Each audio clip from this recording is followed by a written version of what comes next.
Hey there, I'm Sarah McLaughlin. Thanks for joining me on the Chaos to Calm podcast, a podcast designed for women over 40 who think that changing hormones might be messing with their mood, metabolism, and energy, and want to change that in a healthy, sustainable, and permanent way. Each episode will explore topics related to health and wellness for women in their 40s, like what the heck is happening to your hormones, what to do about it with nutrition, lifestyle, and stress management, and inspiring conversations with guests sharing their insights and tips on how to live your best life in your 40s and beyond. So, if you're feeling like you're in the midst of a hormonal storm and don't want perimenopause to be horrific, then join me on Chaos to Calm as I share with you how to make it to menopause without it wrecking your relationships and life. You are listening to Chaos to Calm with Sarah, the perimenopause naturopath, episode number 32. So, I'm going to start by asking you a question today. How many times have you found yourself finally away on a long awaited holiday, somewhere nice or somewhere at home, only to be greeted by feeling like you've got a cold, a headache, just feeling really blurred and under the weather? So this has happened to me in the past many times. I can't tell you the number of times I've kicked up my feet in my camping chair, ready for a great holiday, picked up my book and then been rudely interrupted by the itch of an eczema outbreak on my fingers. It absolutely happens so many times. And it's not just a coincidence or a stroke of bad luck. For me, I can't blame it on the chemical beep storm that is the caravan park soap. I can't even blame it on that because it happens at other times when I'm not exposing myself to lots of chemicals there. It's an actual phenomenon and it's known as leisure sickness, although I think it should be called something else, but I'll tell you that later. But it's an actual real thing. And I know I'm not the only person going through it. I know there's so many women and maybe your partners or family members, maybe they go through it as well because, yeah, it's an actual real thing. And today that's what we're going to talk about. We're going to dive deep into why it happens, what you can do to prevent it, and, maybe why you're noticing it or it's feeling worse now at this phase of life. So grab a drink, get a comfy spot, and let's go through this together and you work out why your holidays are making you sick. I mean, we wait for so long for holidays or time off and then we get sick. It's time to undo that and stop it. So what exactly is leisure sickness that's hijacking your time off, your holidays? Maybe you've just experienced it. It is January when I'm recording this. So it could be that you notice this at Christmas time when you finish up work for the year, or if you're not in paid work, finished the massive load that is getting ready for the festive season here in Australia and around the world in our Western culture. It's a massive time. Anyway, you've been grinding away, you're juggling paid work, unpaid work, life, socializing, kids. Man, it's a lot. Your mind, your body, it's all been overdrive, right? And then, woohoo, you get on holidays. You're on the plane or you survive the drive to the holiday spot, and shout out to everyone with little kids because that holiday drive is a lot. Maybe you're just chilling at home, but the point is you've made it, you're there, you're on holidays. Then as soon as you hit pause, you feel all kinds of icky, and that feeling if you're getting a cold or the flu in summer, is that not the worst? It's so bad. But that is leisure sickness in action. And yeah, like I said, it's not something I just made up. If I'd made it up, I would have given it a different name. But this is an actual term, actual phenomenon that research has been done on. And the phrase was coined back in 2002 by a Dutch psychologist. And he found that there was a large number of people experiencing symptoms like headache, fatigue, even colds or flu-like symptoms during their downtime, their holidays. So it's not the holiday itself making you sick. Definitely don't stop doing those, but it's more about how your body's reacting to the sudden drop in stress and stress hormones.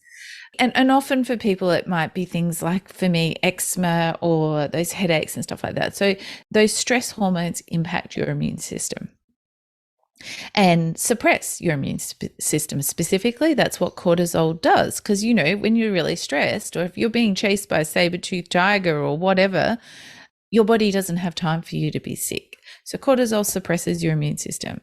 So the moment that you switch it off, that cortisol is reduced, adrenaline's reduced, your immune system springs back into action. It's ready for everything, anything. It's like a drunk cat or something. I know it's just so misdirected. So essentially, this leisure sickness is really like an overreaction.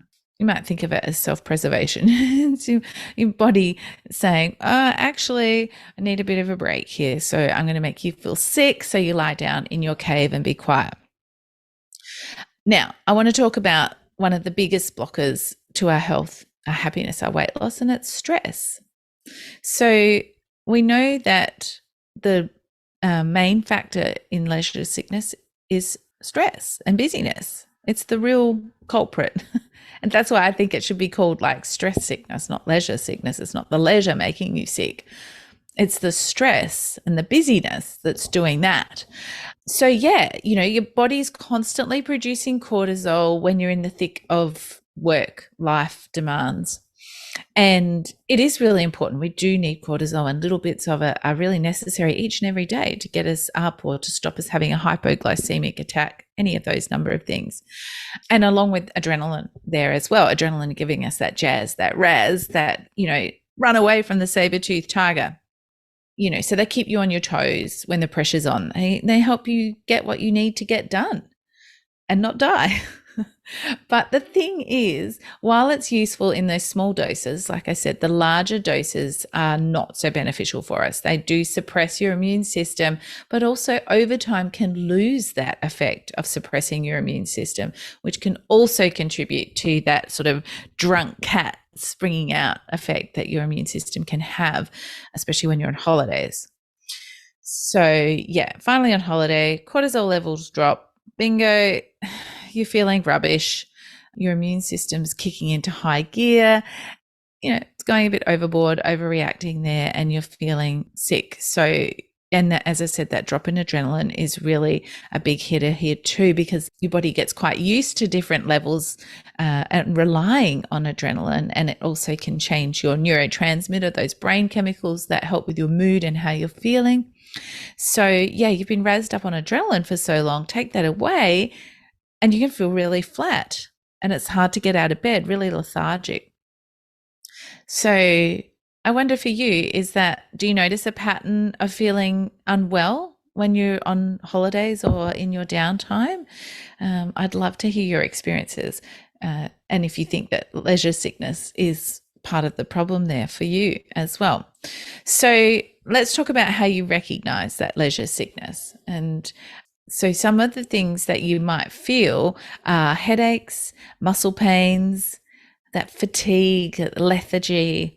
And you might, as I said, even feel like you're getting a cold, you know, runny nose, sniffy, congestion, or the flu, you know, like those aches and pains and shivers and that. So lots of my clients, you know, like me, like you, we're hard workers, you know, always busy on the go. And particularly have one person in mind, Bernie, and she works so hard. And when she'd take a break though, she'd feel worse. So it's like, she was like, oh, are the holidays even worth it? But once she realized how her hormones were working, cortisol and adrenaline particularly, and how they were contributing to those health issues, she realized it was that, I don't even want to call it leisure sickness here, that stress sickness that was impacting her. And so, yeah, then she had to do some stuff to help resolve that or prevent it. So let's talk about some of the things that you can do to prevent that stress sickness from impacting you. So first of all, obvious place to start is managing your stress, because stress, like mental, emotional, physical stress comes from being too busy, doing too much. And we all tend to do that in the lead up to time off. Like we might have months to prep, but we're doing it all at the last minute and literally doing it all on our own.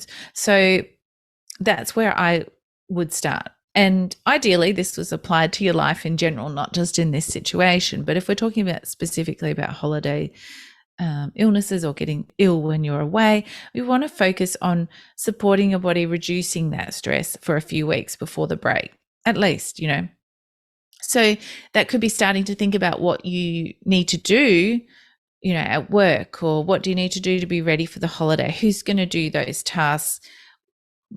For work, do you need to leave training or instructions? Do you have all the clothes or the camping items you need? So start planning and prepping in advance. I use my calendar on my phone so much for scheduling in all sorts of stuff. So I don't have to carry it in my head. It's there. It reminds me when I need to do stuff. So why not schedule in your calendar a little bit of time each week so you can start thinking about those tasks or doing those tasks associated with your holiday or the time off. So you're not trying to jam, like weeks of work into a few days. So whether you're going away or you're staying at home, just set your plans in advance and start prepping and booking things in. So you've got plenty of time. Or you can go into your holiday not feeling completely depleted and burnt out. Because I think that's where many of us are, isn't it? So thinking about this too as an aside, a sideways rant, this is why I really loathe that view of self-care that is like those grand gestures, like self-care equals having a weekend away or, dinners out, mani-pedis, also those sorts of things. It takes so much energy to get ready or get your house ready for them and then to recover when you get back. So like all the washing that you have to catch up on or do when you get back, or the mad meal prepping that you might do for the family before you go away. So they just create more work. And holidays can do that too. But one of the ways that we can help reduce the stress of that extra work is to start prepping in advance. I know it's not glamorous at all, but looking after ourselves and self-care really isn't that glamorous. Okay, so we've talked a lot about stress management in the past on the podcast and on my blog too, and I will link to a blog in the show notes that is helpful for you in building your stress resilience. But essentially have a think about what you can delete or delegate or relegate or automate in your life. And yes, that does take a bit of work to set up, but that investment of thought and time will pay dividends for you for years to come. And I think like it's a natural time of year, the new year, to be thinking about things like this. What do you want from the year ahead? What do you want your schedule to look like? How do you want to feel each day or each week? What can you get rid of? So, and think about your expectations as well, because this is often where we come undone as well. We might have really unrealistic or unachievable expectations around what we can do or even what's needed or warranted for the situation. I find this idea of what we should do or be is the biggest killer of joy and the biggest creator of stress in our lives, hands down, 100%. And especially when those expectations are unsaid to other people, so much discomfort and stress comes from that there as well. And something else I want to just touch on here as well is about stress resilience in perimenopause, because in this phase of life, in perimenopause, which remember can start as early as your mid-30s, so you might be starting to notice the changes or the impact of those hormone changes in your mid-30s. So another contributing factor there to that leisure sickness, or the stress sickness as I like to call it, is that your built-in stress resilience hormone, progesterone, it starts to decline in early perimenopause. So managing stress becomes harder, but also more crucial. It's really important. And, you might have been fine juggling everything in the past, but now like the struggle is real. It can feel so much harder to do all those things that you used to do. And that's not a sign of failure. It's not a sign of it's not a reflection of you as such or your ability to do things. Modern life demands, coupled with that, how we're conditioned to be hyper independent and, do it all, have it all, can be really overwhelming for us physically and mentally at that time. And it also just creates a massive amount of work for us trying to do everything on our own. So I know many, you might become really critical of yourself in these situations. You have that expectation that you can and should be able to do a certain amount of things, and then you're not able to do that now. But I hope you can see, it's not from doing anything wrong. It's actually just a symptom of a ridiculous culture and the massive mental load that women are expected to carry, and also a sign that your body does need a bit more support. So one thing that I do for myself and for all my clients as well is I use the magic, as I like to call it, of personalized nutrition. I find it a really critical tool to support and nourish our body, but to help build this stress resilience as it's naturally declining. And that's really what we need, is that toolkit. And this is part of my toolkit. And by tailoring, my diet to my body's needs, my phase of life, my blood biochemistry, I address the physical stress that can be caused by nutrient deficiencies or insufficiencies, maybe not eating enough protein or not enough fats, that kind of thing. And we're also addressing how foods can irritate us, food and drinks can irritate our body, our gut, our immune system, and reducing consumption of refined foods is really important here too, to help, because they are a stressor on the body, and particularly when it comes to your blood sugar level there. So focusing on maintaining balanced blood sugar and insulin levels by eating balanced meals and eating more of the foods that work really well for your body and not, what works well for other people, you'll get consistent energy across the day and the week. You get a clearer head. You're less likely to have those brain farts or forget things and or have a meltdown. So the way we eat is really important too. So not just what we're eating, but the way we eat or when we eat, because that helps support and optimize your digestive system and your immune function there as well. Now, we already know in leisure sickness, our immune system's getting a bit dysregulated from the cortisol and adrenaline.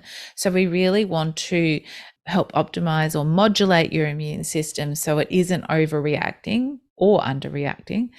And the same with your digestive system there as well. So, you want to be able to tolerate a nice wide range of foods and be able to break down and use the nutrients in them. Otherwise, there's really no point to eating, a beautiful organic diet if your body can't get the nutrients out of it and use them.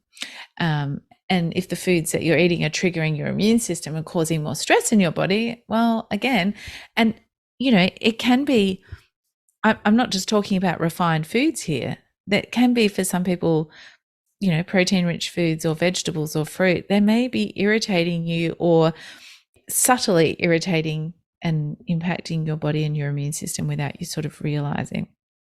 So, I encourage people to think about personalized nutrition as not just another diet, but actually an essential part of your self-care toolkit. And it's about developing habits that reduce the stress in your body, alongside of ones I'll talk about in a minute, or I've talked about already with regard to your mind.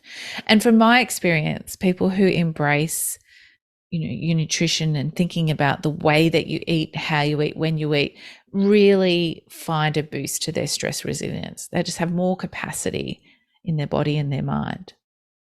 So that was just a note there about personalized nutrition, and it's one of the main things in my self-care toolkit, is eating foods that work really well for my body most of the time, at least sort of 85% of the time for me. So tip number 2, sleep. We tend to want to push through and do all of the things in the lead up to time off or a holiday. And, that it ties back to that first thing about thinking about planning and prepping earlier in the picture if you can. So, so often you'll push out your bedtime, or we're having less sleep, and that might carry over into your holiday as well. But, you really need your good quality sleep each night. So we're aiming for 7 to 8 hours. You might need more. everyone needs a different amount of sleep. But trust me when I say you do not need less than that. You don't. And please don't stay up past midnight. I know I've talked about this a lot before on the podcast. Try and get to bed. Be working to go to sleep around by 10:30 if you're getting up at like, say, 6:37. So on that, so we're maintaining our sleep habit, we want to maintain other healthy habits as well. So, when you're out or you're on holiday, maybe you're at a resort and you get to eat whatever, whenever, wherever. Maybe there's more alcohol and partying and you're out till probably not 2 a.m. these days. Let's be realistic. It's probably like 10 p.m. But anyway, absolutely relax and have fun, but don't throw yourself under the bus and do the opposite of your usual healthy habits. So stick with your basics. Move your body, each day. Go for a bit of a walk or go for a swim or, just something. And keep up with your water.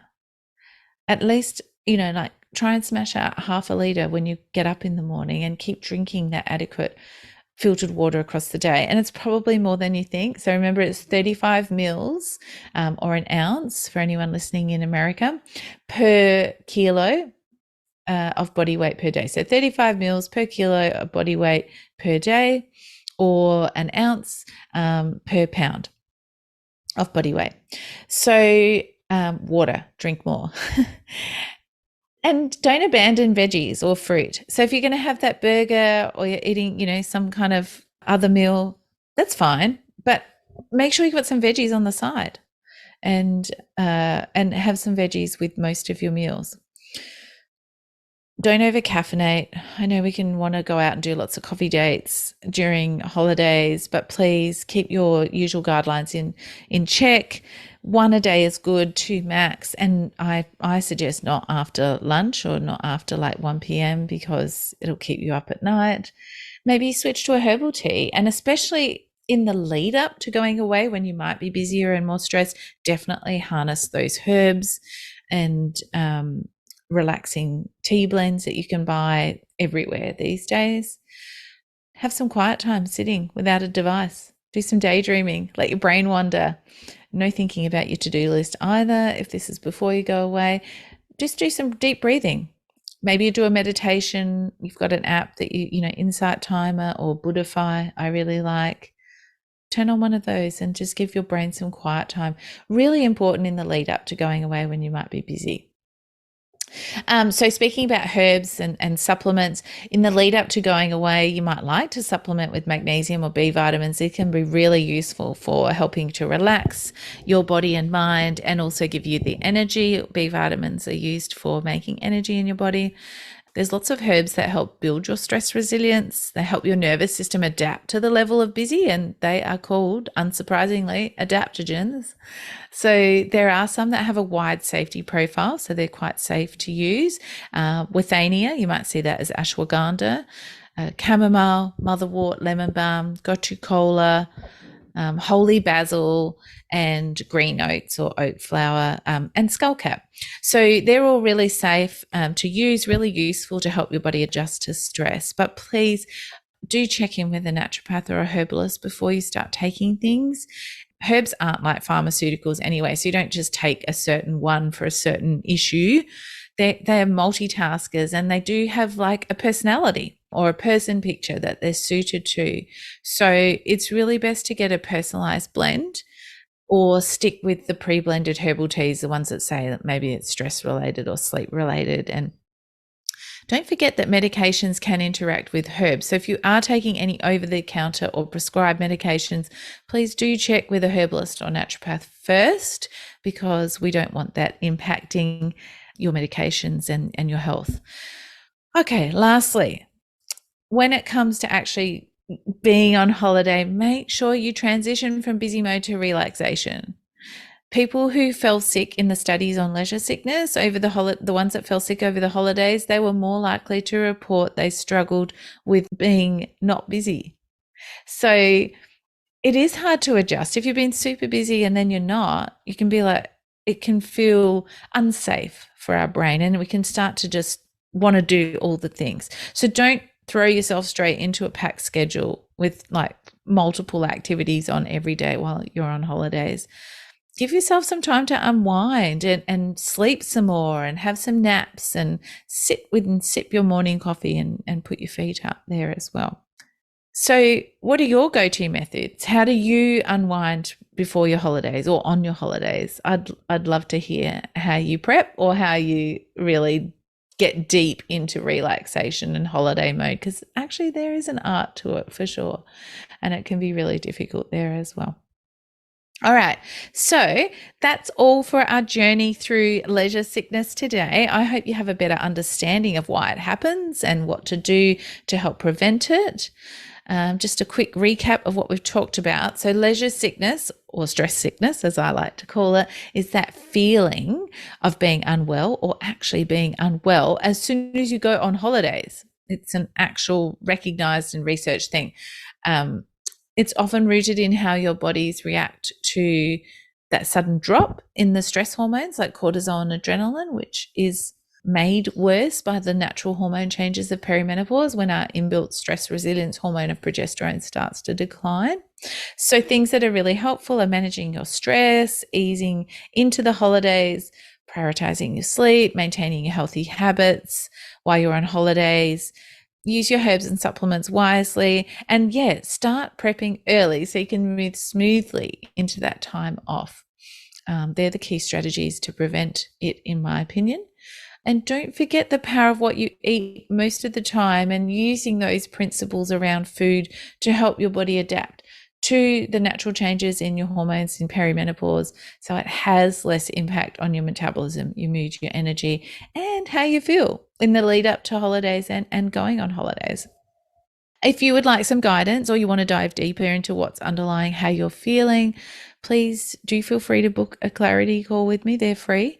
And you can also explore other podcast episodes, my blog, and I have a free masterclass as well to help you understand what the heck is happening with your hormones and in your body in perimenopause there as well, and what you can do to help your body adjust to those natural changes there as well, because it's not necessarily about trying to balance your hormones at this phase of life. We can't necessarily work against that tide. The problem, as I see it, comes when our bodies are not adjusting or adapting to the changes. And that's what I'm all about, helping you do that with food as medicine and herbs and other things like that. So next time on Chaos to Calm, we're gearing up to tackle hot flushes and sweats in summer, which can be a challenge. So I'm going to give you lots of tips and tricks on staying cool in that time and avoiding the hot flushes. So thank you so much for sharing your time with me today. It's been an honor to have that. And until next time, stay healthy, nourished, and informed.